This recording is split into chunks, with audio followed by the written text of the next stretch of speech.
Good morning, good afternoon, good evening. Welcome to The Solution. Nothing changes if we change nothing. And here we are on this bright, beautiful day. Hello, Chevar. It is a bright, beautiful day. You know I love the sun. You know the Mm-hmm. sun is my energy. The sun is my life force. I always look to the window when someone says, "How are you doing?" And the sun rays lift me. You know that's just me. I can't speak for anyone else, but I know what the sun does for me. I know it does a lot for me too. I tend to enjoy it all. I mean, I'm a moon child. Right. That's my sign. I'm a Cancer. Hmm. And I even like the rainy days where I can just, sit around and look out the window and just, I don't know, get a little melancholy and write about it. But I do enjoy those nice sunny days when it's crisp like today. I appreciate the rainy days also. I mean, I appreciate the overcast days for photography purposes, but that's a whole other story. I got you. I understand that. But no, my dogs even like it. And just going to mention that when I do turn around, it's because there's two dogs in here right now, not just one, but two, Katie and Lucy. And it should be interesting when they start to hear the roofers outside my window. So I'll mute if necessary. Same with me. I have a teenage boy who's walking around, and he may poke his head in. I mean, he's in a virtual class right now, so maybe they'll keep him occupied. Hopefully, What a crazy weekend, huh? definitely, definitely, I, definitely. I feel like we can say that every week, but this week it just seems to get crazier. Yeah, I think that's the idea of 2020. 20, the saying 2020 is is like hindsight. You can see better, but 2020 is not what the phrase carries. I've never experienced a year like this in my life. Nobody has. I don't think anyone has. Like, I mean, it's in a variety of ways. It's a bit tough, and there's a train going by. There's a variety of things that a lot of us haven't experienced. We're going through a pandemic, which in the past would be called a plague. Right? It's just pretty much what it Sorry. is. It's a plague. And I'm not laughing to take light of it. I'm laughing because it's just the nature of how do we focus on getting through what we're getting through.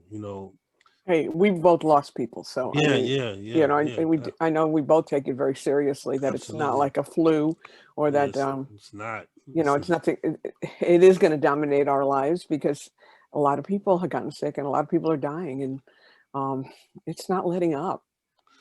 Yeah, and that's the unfortunate part. And I think as a person, as a human being, like the uncertainty of tomorrow, or the next week or the following year is the thing that kind of like throws me off because I'm a planner, I'm a goal setter. I like to have like a 3 month plan, and like what am I gonna do a year from now? And I don't even know what that even looks like.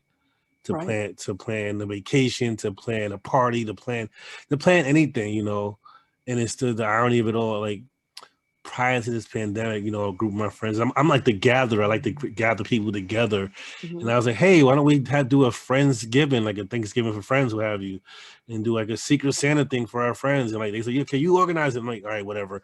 So, and I sent out this email and request. And I remember doing this in like January. No, I'm lying. Late end of probably January. And come today, it's like that's not gonna happen. We're No, not gonna we can eat over Zoom together. that's true. As far as the gift giving, I mean, we'd have to ship it to each other, but I don't know what that would look like. Mm. And hopefully, I think I'm gonna speak to them soon, and I'm gonna ask them what do they want, like how do we proceed? It's I've like done a Secret Santa right, with long distance because I've never spoken about it here, but in 1997, I entered a chat room on AOL called Women's Point of View, and it changed my life. wow, okay, That led me to my pathway to recovery. I wow, met the person who helped me get into recovery, and just everything in my life changed. And many of us became friends, and we are still friends today. We stayed at each other's houses, and we did a gift exchange one year, but nobody knew who had whom. And we all sent out the gifts and then we all opened them together online. oh, And that was that's just a few years ago cool. because we already had Facebook. I mean, what had happened was we were together for a lot of years and then our lives took different paths. And when we all discovered Facebook, there's 55 of us in that group again that joined. I set it up, of course, like unlike you. And sadly, this week, one of our own died. We Oh heard my of the God. sudden death of, one of our very dear friends who'd stayed at my house, who was a wonderful woman. We had let's just say we had very opposite political views. Right. But we never talked about that. That's not what we focused on. We focused on our friendship, and it made it a lot easier. It's been hard for me to see what she believed in over the last few years and still accept that. But she was always supportive of me and my lifestyle, and that's good. yeah. I mean, she didn't like reject me because I'm part of the queer community, like many people who have similar political views will do. She was like, no, I love my gay friends. Why wouldn't I? So it was a big loss this week. Shelley, I'm sorry. Really good. Yeah, just found out about it a couple of days ago. We found out online, the way we find about everything these days. Yeah, definitely. I mean, one connection story I can share recently that I just did. So my dad lives in Belize. What happened? He had children outside. He had other children outside of my mom, and we have two. I have two younger sisters who live in Mexico. One living Chetumal, the other one. Then they're siblings to each other. The other one moved to Cancun, and I've been contacting them and speaking to them, and my brothers haven't, gotten a chance to speak to them. And and I was like, what, I'm just gonna set this up. And I called my brothers. I'm like, yo, they just want to just say hi. They don't want anything from anyone. They just want to speak to you guys. Yeah. And that's it. And they was like, all right, just set it up. And we're on WhatsApp talking, that the downfall, the gift is that they were able to talk via WhatsApp. One of my sisters only speaks Spanish, so that's a little bit challenge here. So it's not a Google Translate going on. Right. But the gift is that they're able to now talk to each other. And like I look at my phone, it goes off like WhatsApp, and they're talking. And especially because they just got hit by Hurricane Delta. So the other younger sister, like she lives in Cancun, and that's where they got hit the hardest, where trees were pulled out the ground. They had to board their windows up with boards and so forth. Yeah. So it's like she's been out of power since the hurricane. Like she actually was able to get a text through to us to say that she's okay. Thank God. So I mean, and that's the benefit of having social media like Facebook or WhatsApp, what have you, and being like you and I are, and being that connector and being that conduit for our family members and friends. Because sometimes they need that, because a lot of us have pride. Right. And that's the toughest thing. And even with pride is connected to drug misuse and prevention, because looking for help. Pride and ego. Those are the two things that is a connecting, factor, like again with your family members who don't want to be the first person to reach out. The person who is misusing or on the cusp of misusing doesn't know how to, or don't want to say, there's something going on. It was like that for me. I mean, it totally was like that for me. And there's that sound that thing always happens. Whenever I'm talking, that happens. I think there's been one time it didn't. Well, I think we have somebody at the door, so let's let our first guest in. Okay. I just gave a clue when I said first. Good afternoon, or is it afternoon yet? Almost. Good morning. Morning. How are you? Good. I love your backgrounds. Thank you. Oh, I have to change my background. Thank you for telling me. Although, Ronnie, it looks like you're going to be gunned down by this train. I know. Sometimes it feels like that, so I figured out, just... It reflects your mental state. Yeah, we've got a lot of backgrounds for all the different things we do. And this is our podcast one, because our podcast is a solution. Nothing changes if we change nothing. So that's our cover art. Oh, I'm going to mute while the dogs bark. Oh. So you're gonna, in a few, we'll have you introduce yourself when the other part of your team comes on. Milo's definitely coming on. But prior to you coming on, well, you could do it. So I'm going to ask a question because I know Milo says Lisa, but it says Elise. What do I call you? I prefer Lisa. Okay. There One of is. those names. My parents actually argued about naming me, and my mom won out with Lisa. But anyways, it's a very confusing thing. Okay, because I want to make sure that I'm doing the right thing. Because I hear Lisa, but I see Elise. But so I'm going to go with Lisa. Thank you for checking. And now Milo's here too. Hi, Milo. How are you doing today? Good.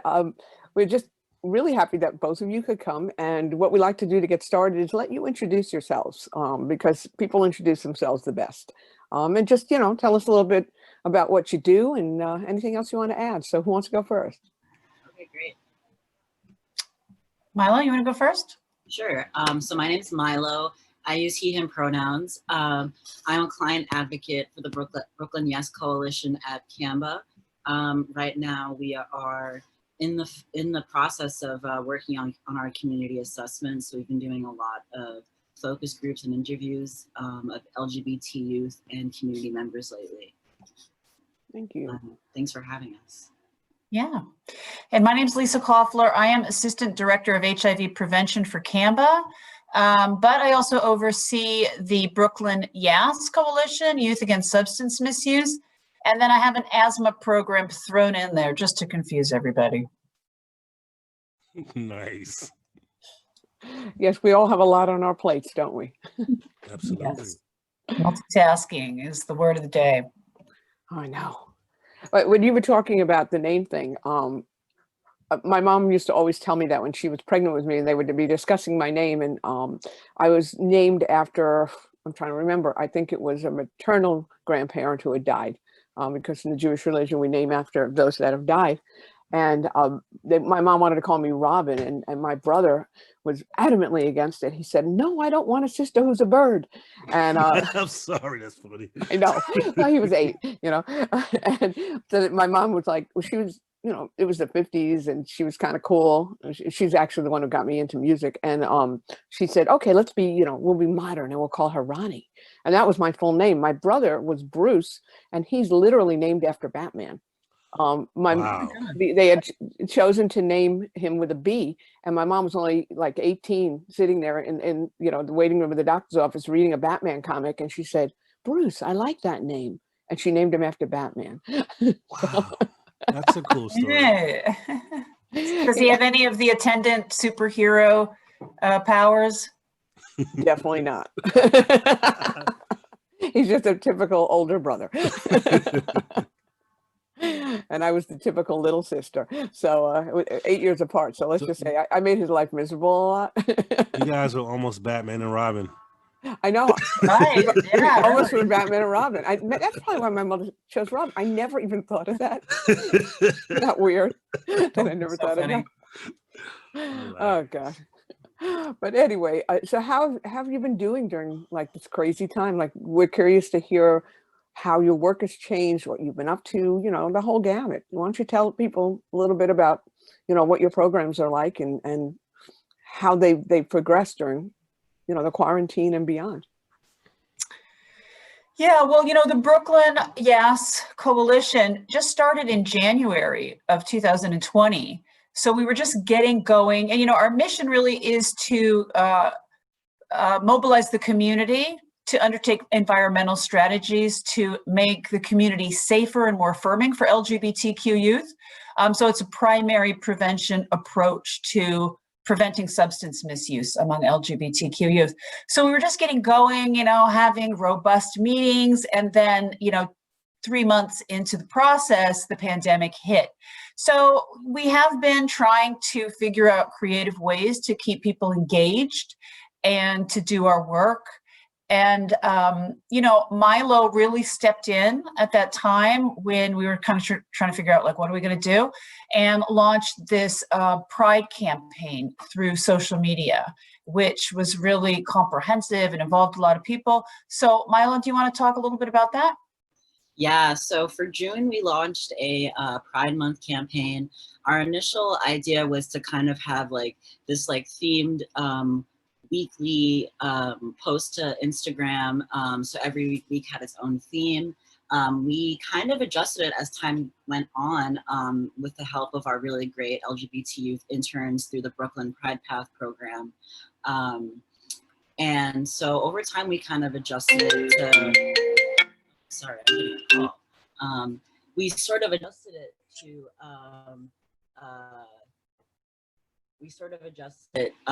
with the environment and with the, political climate. So we ended up featuring a lot of contributions from Black LGBT history, culture.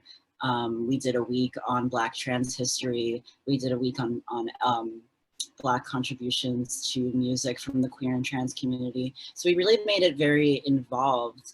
And we also made it very adaptive as it went on. And again, that was, thanks to our great interns. We have interns right now as well. We usually get interns from the Brooklyn Pride Center. So yeah, that was a really great way for us to connect with youth. We had some contributions like musical talent, stuff like that. And yeah, so it was a really interactive campaign that we ran in June. We're hoping to do something similar again. We're trying to develop a new social marketing campaign. And yeah. I do have a question because I actually supported in part of it in the allyship part of it with the social media.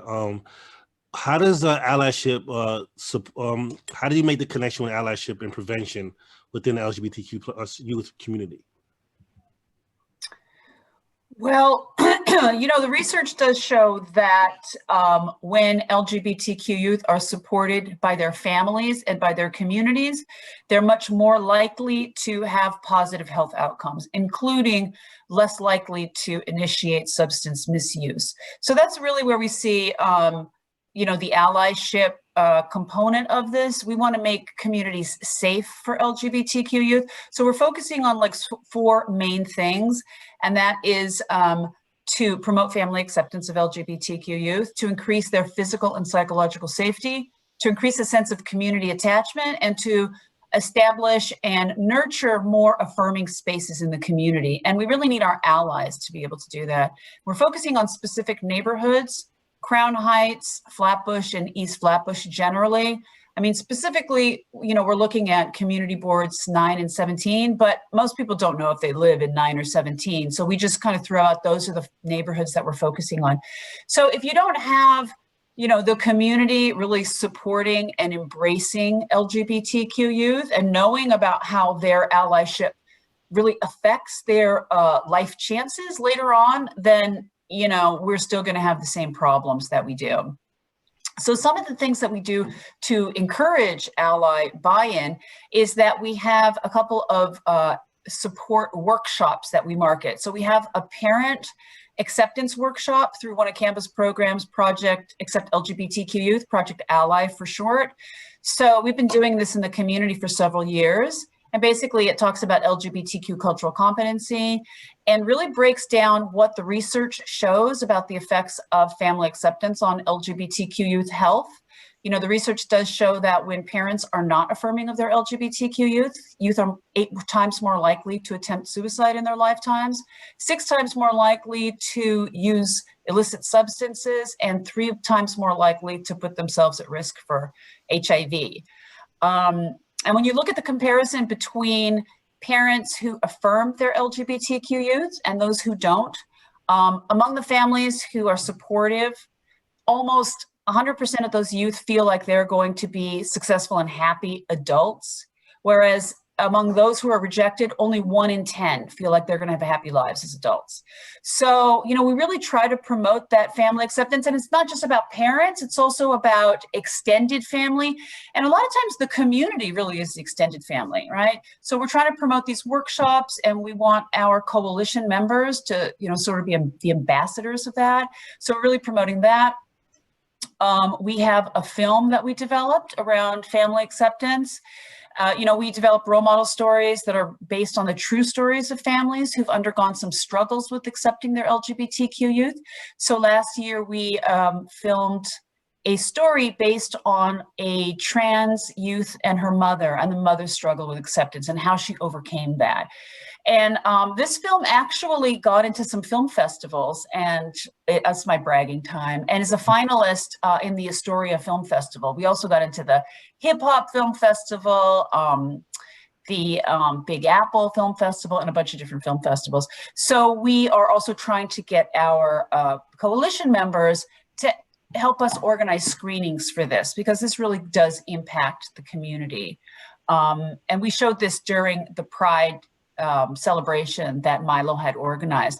And we're currently actually filming another story about an African-American family, a father, and his struggles understanding his gay son. It's called Proud Dad. And we actually, one of the ways we tried to energize coalition members is we cast them in the film. So we have some coalition members who are extras, because we thought, let's just throw some glamour in there and, you know, get them to attend the meetings. So we try to really engage the community that way. We also have PFLAG as one of our coalition members, and they do family acceptance workshops. So we really market those workshops in the community. And the Brooklyn Community Pride Center, who is one of our partners, is developing a diversity and inclusion workshop for small businesses in the area. So when that is developed, and when we, you know, are able to go out into the community, if ever, they will be doing this with small businesses to really create affirming environments for LGBTQ youth. And so, yeah, those are some of the ways. And then, as Milo mentioned, we are doing a social marketing campaign. We're currently doing the research on that. And we're going to be creating messages that are affirming for LGBTQ youth, and not only putting this on social media, but also putting it on posters or decals or buttons that business owners and other community members can put in their businesses or their agencies to show that, yes, they are affirming of LGBTQ youth. We're thinking about maybe having people pledge one thing they can do to make the environment more affirming for LGBTQ youth. So really, allyship is a key component of what we want to do in our coalition. That's such great stuff. And I mean, those statistics alone are so powerful. You know, I think a lot of people outside the community don't realize that. And even, you know, people within the community like myself, hearing them just still takes me aback. Such incredible stuff. Now, how are you finding, you know, over the last, I'd say 6 to 8 years, well, even before that, last 10 years, we've seen things start to be more accepting and a lot more allyship, and, you know, just the whole feeling of people and their acceptance of LGBTQ youth and LGBTQ people in general has helped. I mean, just seeing things changing in the military, and all of a sudden we're kind of going in the other direction. Have you seen indications of anything changing? I mean, has there been less acceptance? Has it been more difficult? Are you still seeing the trend continuing towards acceptance?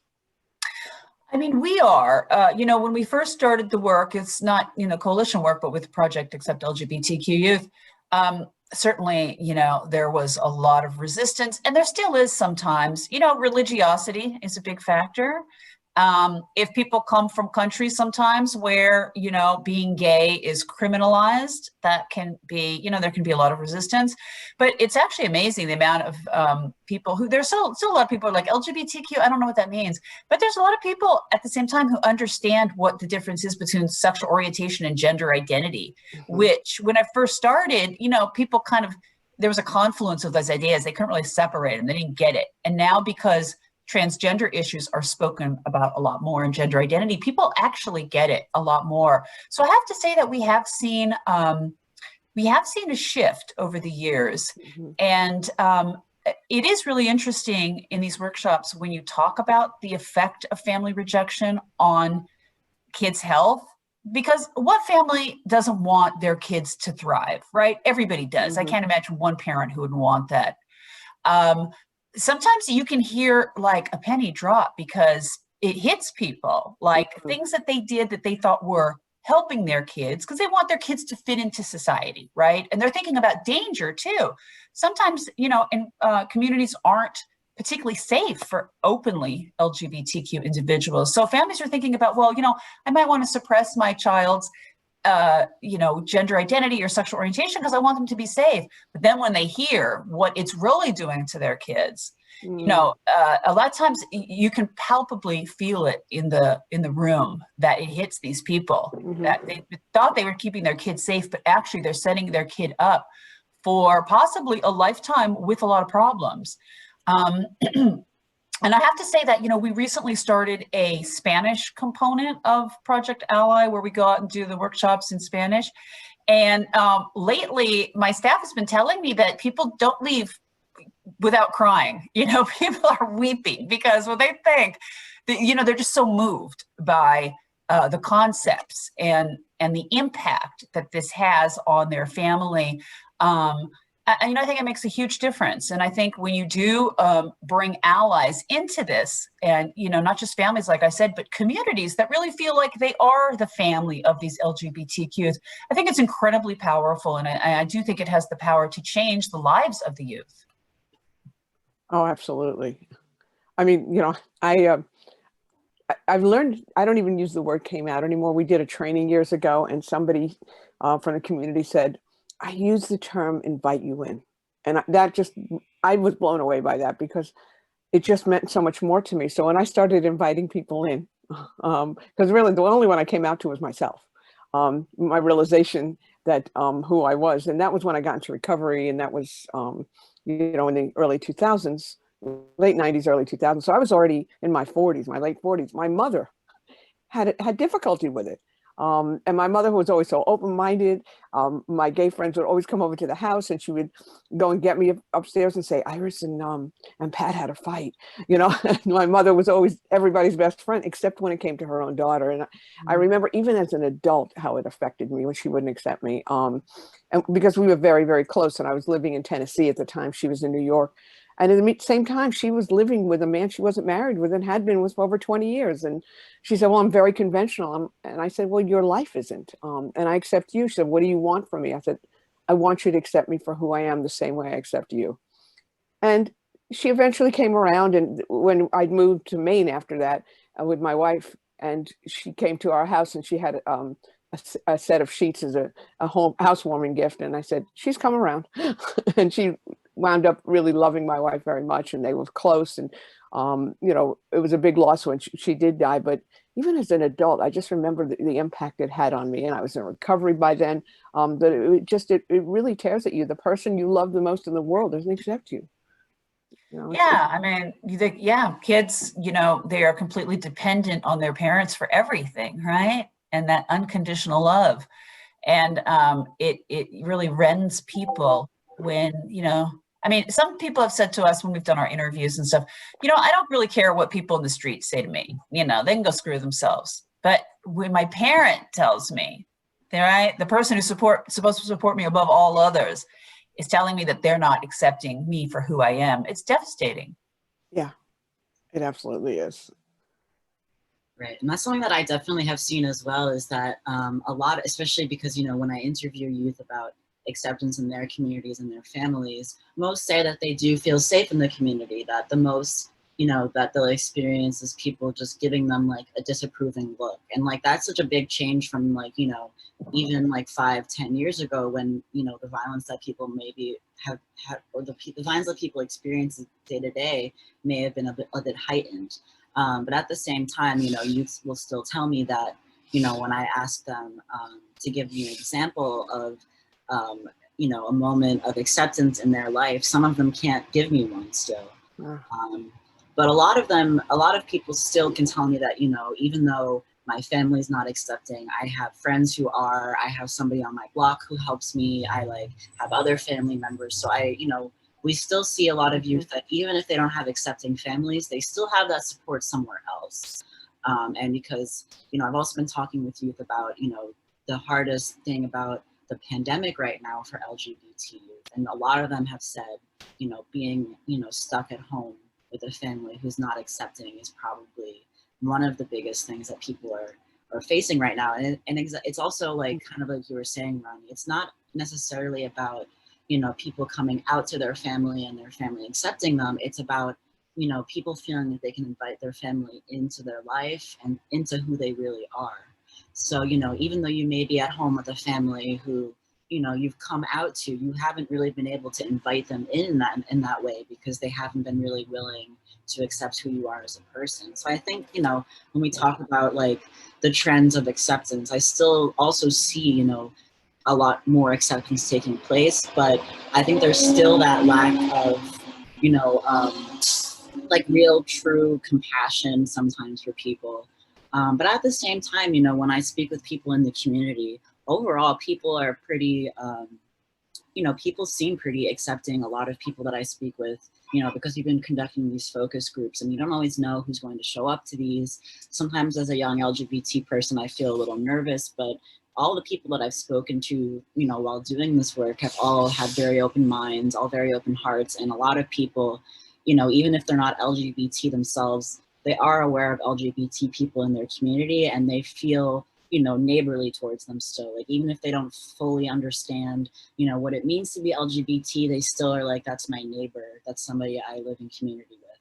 And that's, always really heartwarming to see. That is, and it's so encouraging. And look, we live in New York, so I know things are going to be different in New York than some other states, perhaps, or some other areas, even of New York. But being around the New York City area and the suburbs of New York, people are very accepting and open, and I feel very blessed to be here. I definitely do. I can tell Chevar's going to ask a question. I have a ton of questions. You guys have known me for, Ronnie, over a year, and you guys have known me for a few months, and I'm all about being an ally in learning, because some things I don't know and I don't understand and I get confused, and I'll ask Ronnie will know. I'll ask in a heartbeat. This doesn't make sense to me. Can you explain to me? Just like Lisa, when you first came on, I asked for you to tell me which name should we go by. I'm asking that because, as a parent, as an ally, when should we or how should we learn this information of comfort for our family members or our neighbors? Because like you said, like Milo said earlier about the community is a big thing. I think Lisa also said this too. It's not only your family members, but it's people outside of your family that you also need part of I don't want to say need the acceptance, but you can benefit from the acceptance. Because I think that's the better word. We don't need anyone, I don't want to have us rely on someone, but having that acceptance from others, I think is essential. So my question is, how or when should we start doing that? Or what does that look like, if that makes sense? Mm-hmm. Well, I'll just say that as early as possible. I think that you can't be too early, in terms of families, when they're little. I mean, people's gender identity can form as early as 3 years old, right? And so it's really important that families are educated about that so they can be as supportive as possible. And, and then in terms of the community, I mean, it's an ongoing thing. I know that one of our community coalition members is the Brooklyn Community Pride Center. They're our strongest. We subcontract with them for the coalition. And when they opened up in the Bed-Stuy area and now they're opening up in Crown Heights, they had pushback from neighbors because they were like, we don't approve of this. So it's something that is really a constant, a constant effort to educate people about, I think if you know people, right, who are LGBTQ, if you know people of other ethnicities, you're just much more likely to understand that, we have so much in common that, unites us as opposed to our differences. So I think it's, for the community, it's ongoing, and for families, it's as soon as possible. And something that I've been thinking a lot about is how, it's not always just about learning new information and taking it in and then trying to become trying to change the way you interact with people. It also sometimes is about changing the whole way that you see, a person. It can affect your entire worldview, the way that you operate. And so I have a pretty good example. When I was in college, before I had my name legally changed, I would email my professors before the first day of class and just be like, my name on the roster, it says this, but I actually use this name.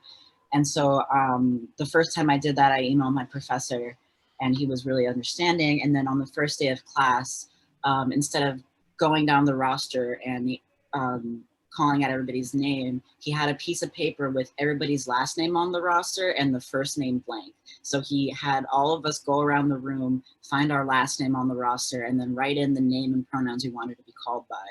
And that was the first semester I had been out as trans in college.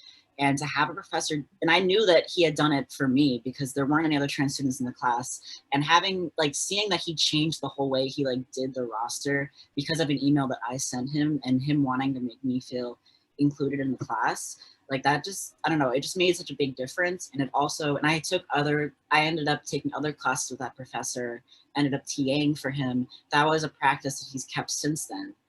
So, you know, sometimes it's about, you know, not even just learning something and then, you know, like, you know, so he could have just very easily, you know, done that, written my name in on the roster and kept going, but he actually changed the way that he did it because, you know, somebody brought this up to him. And, you know, even, and that's also the thing, is that a lot of the time, things that we do to be more accepting of LGBT people are actually more inclusive for all of us. Because, you know, like, there's people, like, a very good example is that your name on your email, Lisa, is Elise, but you go by Lisa. So like even just having that, like, for people who go by like a nickname or like a different name, or like, you know, there's also lots of reasons, like, that have to do with race, why, like, some people's names might be incorrectly written on a roster if it's like too long, if it's not a name familiar in English. Like, there's so many reasons why that could be such a good practice to take up. So that's like definitely a very good example of how, you know, you take the education and the knowledge that you find out and you use it to kind of change and inform the way that you view the world, that you treat people. Yeah. Can I give that professor a large round of applause? I think that was amazing. Great. He was my thesis advisor. He still writes work recommendations to this day. He's a great person. And I agree with you. And something you said, Milo, is something I talk about all the time. I always talk about identity and being human. You know, sometimes we aren't allowed to be ourselves. You know, that professor allowed everyone in the class to be themselves, you know, based on the conversation that you had prior, but you were allowed to be who you are. You know, being a Black man, I just want to be human. You know, I just want to be a person. So I think that's the most important part for me, hearing what you guys are talking about is the identity, only being able to be yourself and being comfortable in your own skin. But I have another question, because I'm learning. I learn every day. That you never stop learning. People, whoever's listening to this, you never stop learning. Okay. So, because like I'm a parent who is, if my son or my daughter comes to me and say, "Hey, Dad, I want to take up a photography class. I want to take up a fashion thing, whatever," I'm 100%. Let's go do it. So, and sometimes I realize it could be overwhelming. So my question is for parents who find out their children have found who they are. How do they support them without being overwhelming? And does that make sense? Yeah.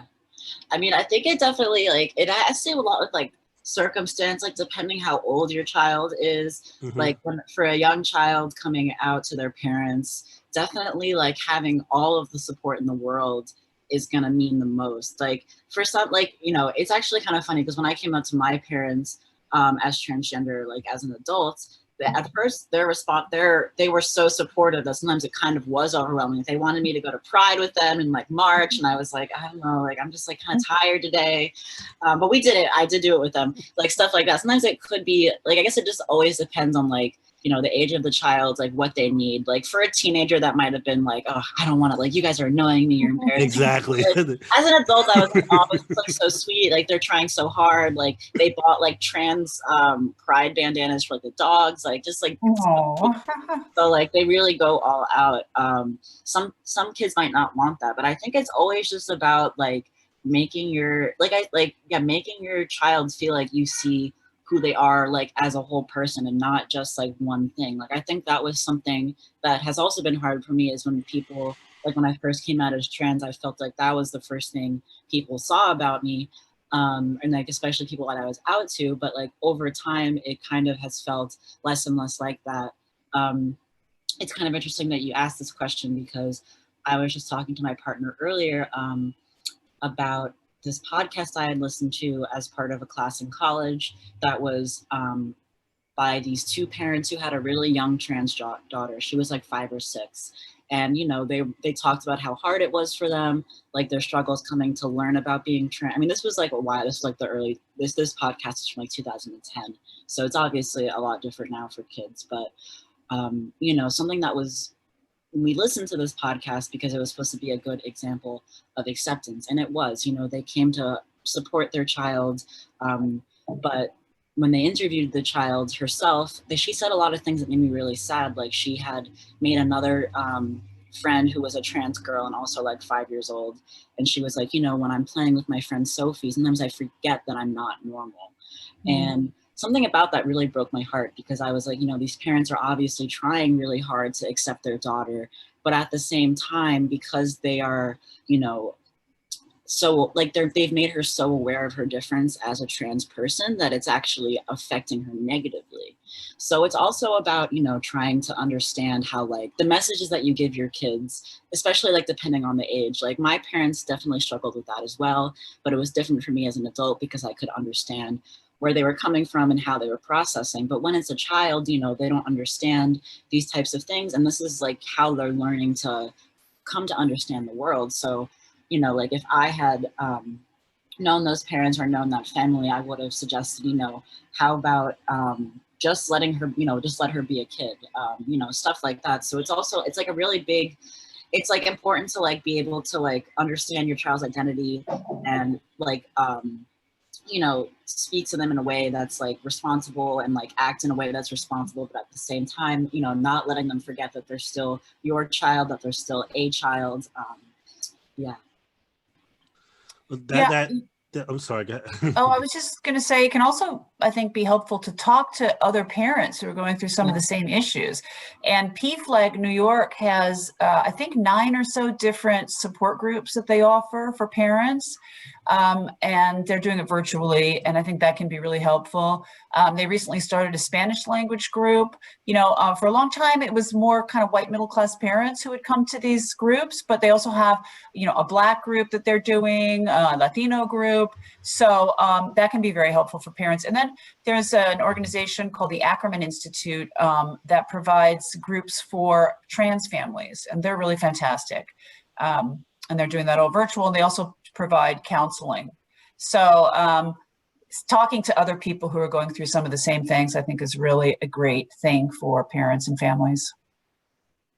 Well, this stuff is so important, and I feel like we just opened the door to talking about it, but unfortunately we're running out of time, but hopefully you'll both come back so we can continue the discussion, because I mean, we always look at prevention and say prevention encompasses so much more than, you know, a key phrase or focusing on a substance. It's about making people's lives easier and helping people deal with trauma and helping them deal with acceptance. And, you know, by putting all the pieces in place, we're doing prevention at a much broader scale. And what you're talking about is clearly important, because without that acceptance from one's family and loved ones, it's really hard not to go down that path of, you know, abuse and trying to do things that are not good for us as people.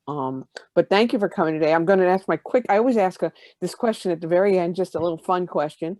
And could you just tell us, what did you want to be when you were growing up?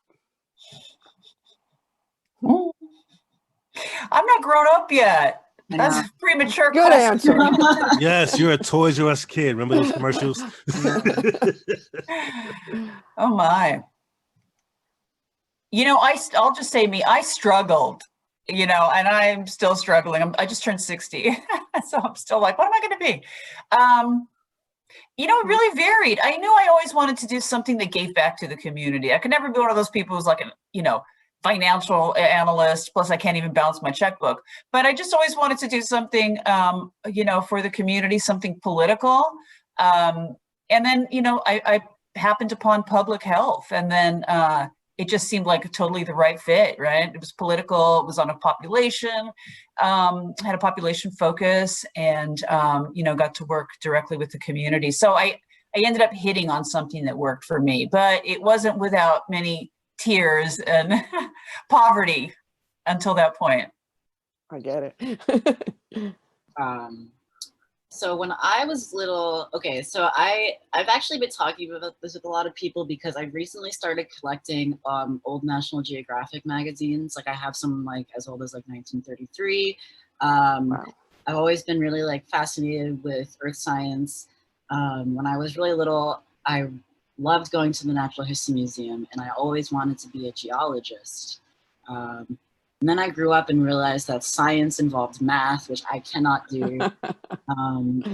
As I got older, a lot of teachers told me I should become a lawyer because I've always been really good at debate, always been really good at public speaking.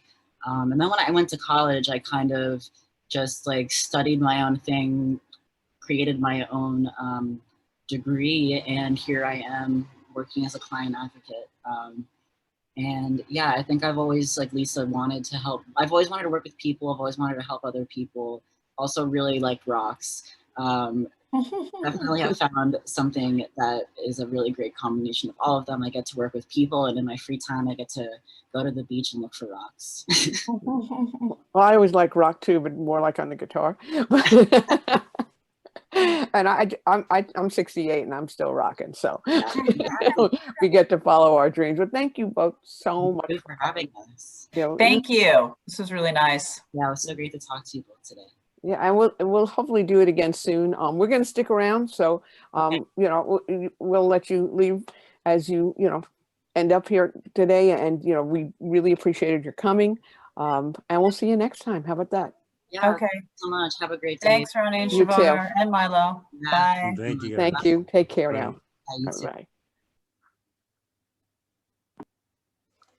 That was amazing. I had a bunch of questions. I was like, we're running out of time. Like, I had Then so many we need to questions. have them back. We definitely should have them back because again, everything they talked about. Granted, we didn't say the word prevention a lot. It's all about prevention. When Lisa talked about suicide rates and use and all this other stuff, and they talked about acceptance in the community, not only from your friends but acceptance from others, like that right there can trigger someone to use or they don't have any of those things. Like, and that's what prevention is about, is how do we prevent those triggers?